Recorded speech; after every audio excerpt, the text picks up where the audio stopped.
Bapa, kami mengucap syukur buat malam hari ini. Tuhan izinkan kami boleh bertemu di mesbah doa, memuji, menyembah Engkau, dan terus belajar akan kebenaran firman-Mu Tuhan. Urapi hamba-Mu yang tidak ada apa-apanya, urapi setiap kami. Kami buka hati bagi firman Tuhan. Haleluya. Amin, amin, amin. Iya, shalom saudara. Kita berjumpa kembali malam ini di mesbah doa. Saya percaya keadaan kita semua baik dan luar biasa.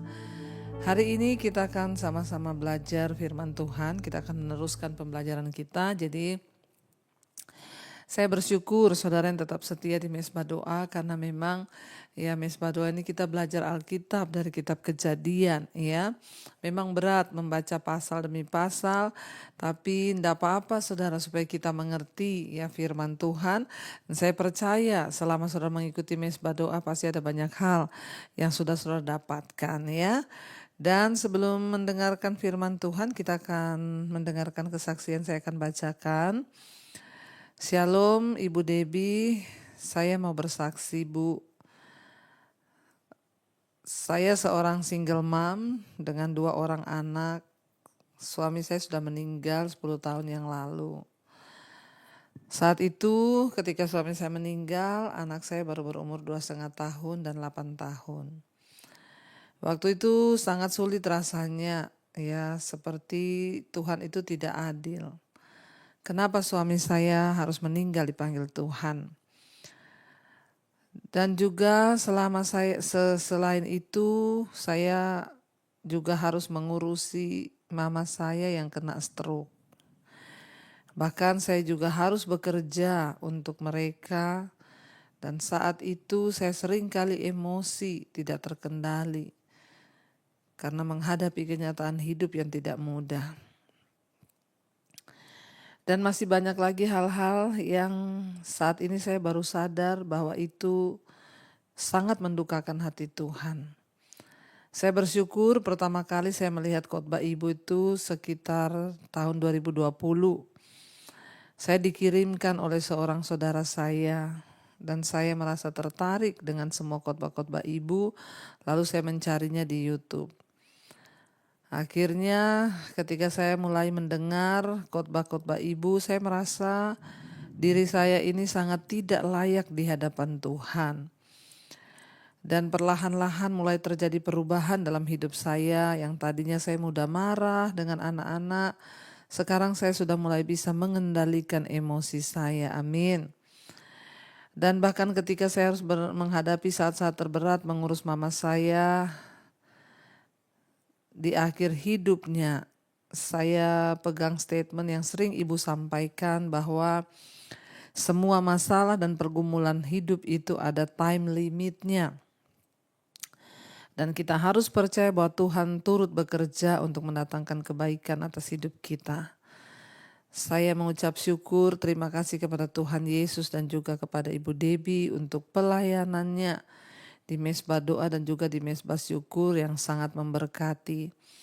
Tuhan Yesus memberkati ibu dan keluarga dan seluruh tim. Amin, amin, amin. Iya, luar biasa saudara, tidak mudah ya, karena menghadapi pergumulan hidup yang berat, tekanan-tekanan hidup, akhirnya mudah marah, emosi ya. Tapi puji Tuhan ya, emang sejak ibu mengenal channel saya dan mendengarkan seluruh khotbah-khotbah saya sejak 2020 yang lalu, ya karakter ibu mulai banyak berubah. Dan satu hal yang ibu katakan di sini, saya ketika mulai mendengar khotbah-khotbah Bu Debbie, saya merasa bahwa hidup saya ini sangat tidak layak di hadapan Tuhan. Bersyukur kalau kita merasa kita membutuhkan kelayakan dari Tuhan ya, sehingga itu artinya tanda ada pertobatan dalam diri kita sehingga kita mau terus lagi berusaha memberi yang terbaik bagi Tuhan. Ya, bahkan di sini dikatakan ya, masa-masa dan saat terberat adalah ketika harus mengurus mama di akhir hidupnya karena mama kena stroke. Satu hal statement yang ibu pegang di sini, ibu berkata bahwa Ibu Debbie sering berkata semua masalah dan pergumulan itu ada time limitnya. Amin, amin. Ya, bagian kita apa saudara? Hanya menjalani saja hidup ini ya. Bagian kita itu hanya menjalani, bagian kita itu hanya melakukan. Bagian kita itu hanya mensyukuri semua yang terjadi dan kita harus percaya bahwa ya semua itu ada time limitnya, ada waktu selesainya. Ada masa selesai dari setiap masalah di hidup kita. Karena itu jangan pernah menyerah, ya jangan pernah putus asa, tapi teruslah jalani hidup ini, hadapi semua hal. Ya sampai kita boleh melihat campur tangan Tuhan terjadi. Hari ini keadaan ibu semakin lebih baik dan Tuhan turut bekerja dalam kehidupan kita. Baik Ibu, terima kasih buat kesaksiannya. Tuhan memberkati dan kita semua juga diberkati. Yang terpenting adalah perubahan hidup, saudara ya. Kemarin kita sudah membaca ketika bangsa ini sudah sampai di depan, mereka harus ke tanah perjanjian. Setelah berputar-putar 40 tahun, mereka tiba di negeri orang Edom. Orang Edom itulah saudara dari Israel ya. Itu dari keturunan Esau dan Israel itu keturunan Yakub. Tetapi ketika mereka hendak melintasi cuma menumpang lewat ya, orang Edom tidak mengizinkan mereka lewat dan akhirnya saudara Musa memilih untuk ya tidak usah cari konflik, gak usah cari masalah, gak usah berantem, gak usah perang, ya sudah. Ya Musa percaya bahwa memang untuk menggenapi rencana Tuhan itu tidak mudah, tapi selalu juga ada jalan. Iya baik, kita akan lanjutkan sekarang bilangan 20, sekarang kita akan masuk di ayat yang ke-22. Judul perikopnya adalah Harun mati. Setelah mereka berangkat dari Kades, sampailah segenap umat Israel itu ke Gunung Hor. Lalu berkatalah Tuhan kepada Musa dan Harun dekat Gunung Hor dikumpulkan ya. Musa berkata kepada Harun, Tuhan di sini dikatakan, lalu berkatalah Tuhan kepada Musa dan Harun dekat Gunung Hor di perbatasan tanah Edom. Harun akan dikumpulkan kepada kaum leluhurnya, sebab ia tidak akan masuk ke negeri yang kuberikan kepada orang Israel.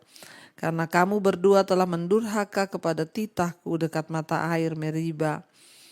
Ya, panggillah Harun dan Eliezer anaknya dan bawalah mereka naik ke Gunung Hor.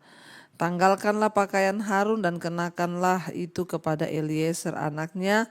Kemudian Harun akan dikumpulkan kepada kaum leluhurnya dan mati di sana. Saudara, Harun tidak diizinkan masuk ke tanah perjanjian. Kenapa? Karena dia dan Musa melanggar titah Tuhan. Mereka marah terhadap bangsa itu dan akhirnya Musa pukul tongkatnya. Ya saudara, dosanya diampuni tapi konsekuensi dosa itu tetap ada sehingga Harun tidak dapat masuk ke tanah perjanjian. Lalu Tuhan menyuruh Musa membawa Harun naik ke atas gunung dan anaknya Eliezer. Lalu jubah keimamannya ditanggalkan lalu dipakaikan ke anaknya, lalu Harun mati saudara.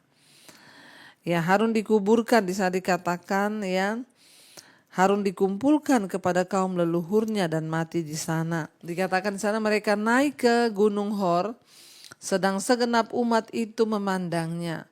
Musa menanggalkan pakaian Harun dan mengenakannya kepada Eliezer anaknya. Lalu matilah Harun, saudara, dikatakan di puncak gunung itu. Kemudian Musa dengan Eliezer turun dari gunung itu. Ya, ketika segenap umat itu melihat bahwa Harun telah mati, maka seluruh orang Israel menangisi Harun 30 hari lamanya. Ya, mereka menangis selama 30 hari bersedih karena Harun meninggal dipanggil Tuhan. Ya, seringkali kita saudara tidak tahu ya hidup mati kita tuh sampai kapan, tapi percayalah asal kita berjalan bersama-sama dengan Tuhan, maka Tuhan yang akan menuntun kita kepada segala jalan-jalannya saudara ya. Dan akhirnya Harun meninggal tepat sebelum masuk ke tanah perjanjian. Ya, dan barangkali saudara sebagai hukuman atas dosa pemberontakannya. Ini adalah pertama kalinya seorang imam besar baru diangkat. Ya, pakaian imam dilepaskan dari Harun dan dikenakan kepada anak lelakinya itu Eliezer. Mengikuti perintah yang tertulis di dalam kitab imamat.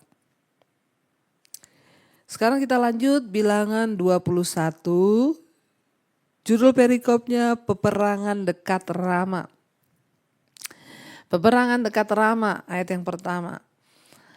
Raja negeri Arad, orang Kanaan yang tinggal di tanah Negeb, mendengar bahwa Israel datang dari jalan Atarim.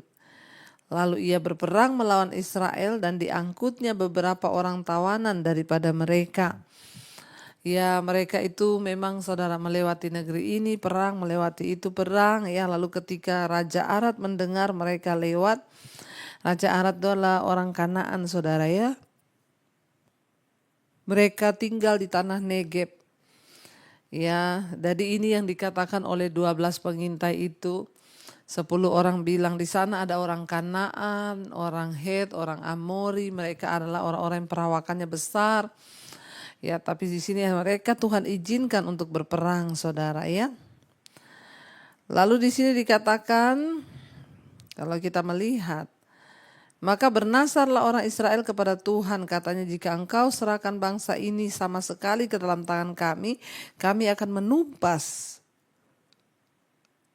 Kami akan menumpas kota-kota mereka sampai binasa. Tuhan mendengarkan permintaan orang Israel lalu menyerahkan orang Kanaan itu. Kemudian orang-orang itu dan kota-kotanya ditumpas sampai binasa. Itulah sebabnya tempat itu dinamai Horma. Ya, saudara, kita melihat di sini akhirnya Tuhan membela bangsa itu, memberikan mereka kemenangan. Ya. Kita lanjut sekarang pasal 21 ayat yang keempat. Ya, judul perikopnya adalah ular tembaga. Jadi ini mereka sudah memasuki tanah perjanjian, saudara ya. Setelah mereka berangkat dari Gunung Hor berjalan ke arah Laut Teberau untuk mengelilingi tanah Edom, maka bangsa itu tidak dapat lagi menahan hati di tengah jalan. Lalu mereka berkata-kata melawan Allah dan Musa, mengapakah kamu memimpin kami keluar dari Mesir supaya kami mati di padang gurun ini? Sebab di sini tidak ada roti dan tidak ada air. Dan akan makanan hambar ini kami telah muak. Lalu Tuhan menyuruh ular-ular tedung ke antara bangsa itu dan memagut mereka sehingga banyak dari orang Israel yang mati. Saudara lihat, perhatikan saudara ya. Mereka itu bersungut-sungut dan bersungut-sungut kerjaan mereka ya. Lalu mereka itu ya sudah memasuk saudara ya. Boleh kita mengalami pergumulan. Boleh kita ada di padang gurun, boleh kita merasa sangat menderita. Tapi ingat, jangan pernah menyalahkan Tuhan, jangan pernah menyalahkan rencananya atas hidupmu. Ya, mereka bersungut-sungut marah lagi saudara. Mereka berkata, untuk apa engkau bawa kami keluar? Untuk kami mati di sini, tidak ada makanan, makan makanan yang hambar. Lalu kita melihat saudara, mengapa saudara mereka itu terus mengeluh dan mengeluh. Ya, yang pertama itu karena jiwa mereka itu ya tidak setia kepada Tuhan. Ya, mereka tuh memang gak setia. Ya, bangsa ini tidak setia, apa sedikit berubah setia. Ada orang-orang saudara ketika pandemi ya rajin berdoa. Pandemi mesbah doa. Waktu pandemi cari Tuhan, karena keadaan banyak orang mati, cari Tuhan. Waktu susah cari Tuhan. Ketika sudah mulai senang sedikit hidupnya, lupa Tuhan, kembali kehidupan lama lagi, bersinah lagi, ya mabuk lagi, dugem lagi, ya pokoknya hidup dengan kemauannya sendiri dan tidak pernah mencari Tuhan. Hati-hati, lebih baik kita tidak pernah mengenal kebenaran daripada kita sudah mengenal jalan kebenaran tapi kita berbalik dan meninggalkan jalan itu. Di sini dikatakan saudara, ya mereka marah lagi kepada Tuhan. Di sini dikatakan jiwa mereka itu tidak setia. Ya, mereka itu tidak mau mentaati hukum Tuhan. Itu alasan yang kedua. Ya, yang ketiga karena mereka itu mudah melupakan Tuhan dan mujizat-mujizat yang pernah dia lakukan, saudara. Keluhan-keluhan kita itu seringkali berakar pada satu ya dari tindakan dan sikap yang tidak kita pikirkan. Ya, bila kita dapat mengatasi penyebab dari keluhan kita, maka keluhan itu saudara ya tidak akan keluar dari mulut kita. Yang pertama, setialah kepada Tuhan. Yang kedua saudara, ya bayar harga, jangan mudah melupakan janji Tuhan, jangan mudah melupakan perbuatan Tuhan yang ajaib. Lalu apa yang terjadi ketika Tuhan itu melihat mereka ini bersungut-sungut, minta balik ke Mesir, menyalahkan Tuhan, menyalahkan Musa. Lalu akhirnya Tuhan mendatangkan ular tedung ke atas tengah-tengah mereka, saudara. Ya, dikatakan akhirnya ular-ular itu memanggut mereka dan banyak di antara orang Israel yang mati. Ya, kita lihat Allah memakai ular berbisa untuk menghukum bangsa itu karena ketidakpercayaan dan keluhan-keluhan mereka itu, saudara. Ya, padang gurun ya yang mereka jalani itu memiliki berbagai macam jenis ular. Beberapa di antaranya bersembunyi dalam pasir dan menyerang tanpa peringatan. Baik orang Israel maupun orang Mesir sangat takut pada ular. Gigitan ular tedung ini sangat berbisa, bahkan seringkali membawa kematian perlahan-lahan dengan penderitaan yang luar biasa. Dan kali ini Tuhan memakai ular-ular, keluar semua ular, saudara, dan akhirnya mematuk mereka. Sehingga banyak dari antara mereka yang mati, kata firman Tuhan di sini. Hati-hati, saudara, ya, sungut-sungut itu membawa dosa kematian loh. Ya, mungkin kita nggak langsung melihat kematian secara fisik, tapi rohanimu, imanmu akan mati kalau engkau terus bersungut-sungut. Ya. Lalu saudara, ketika itu banyak di antara mereka yang mati. Ayat 7, kemudian datanglah bangsa itu mendapatkan Musa dan berkata, kami telah berdosa sebab kami berkata-kata melawan Tuhan dan engkau. Berdoalah kepada Tuhan supaya dijauhkan ular-ular ini daripada kami. Lalu Musa berdoa dan untuk bangsa itu. Ya, maka berfirmanlah Tuhan kepada Musa, buatlah ular tedung dan taruhlah itu pada sebuah tiang. Maka setiap orang yang terpagut, jika ia melihatnya akan tetap hidup. Lalu Musa membuat ular tembaga dan menaruhnya pada sebuah tiang. Maka jika seorang dipagut ular dan ia memandang kepada ular tembaga itu, tetaplah ia hidup.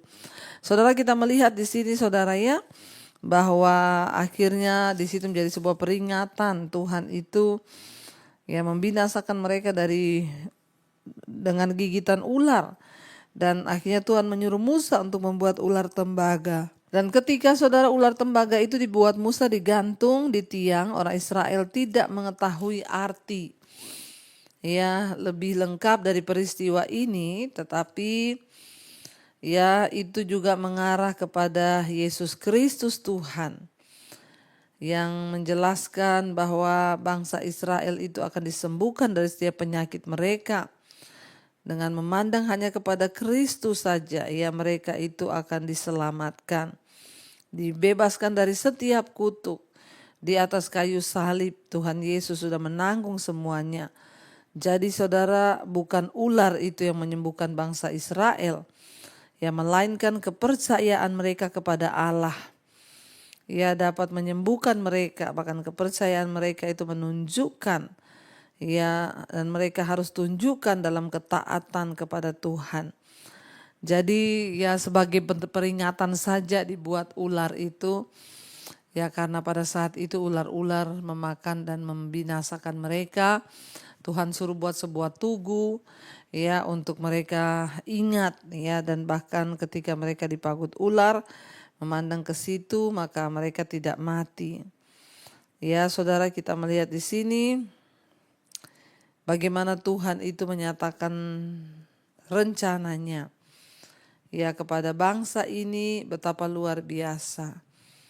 Ya itu, tapi ketika saudara, ya, mereka tidak taat kepada Tuhan, maka mereka itu mengalami penghukuman, ya, dan kita percaya bahwa Dia Tuhan yang setia, Tuhan yang tidak akan pernah meninggalkan dan membiarkan kita.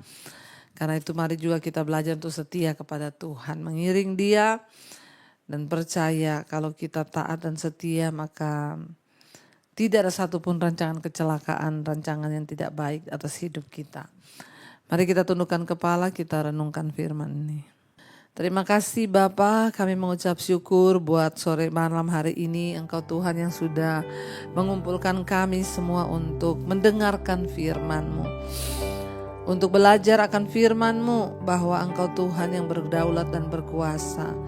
Kami belajar untuk tidak bersungut-sungut menyalahkan Tuhan, apalagi ingin kembali ke masa lalu kami. Tuhan, jangan datangkan murka atas hidup kami. Seperti bangsa Israel, akhirnya mereka binasa karena dipagut oleh ular berbisa. Biarlah kami boleh mengalami janji-janji Tuhan dalam hidup kami, dijauhkan dari segala malapetaka, mara bahaya, bahkan murka Tuhan. Bahwa hidup kami setia mengiring Engkau dan jangan jauhkan kami daripadamu Bapa. Tarik kami kembali kepada kasih karunia-Mu. Jangan biarkan kami pergi jauh dengan pemberontakan kami dari hadapan Tuhan, tapi bawa kami, tarik kami kembali kepada Tuhan.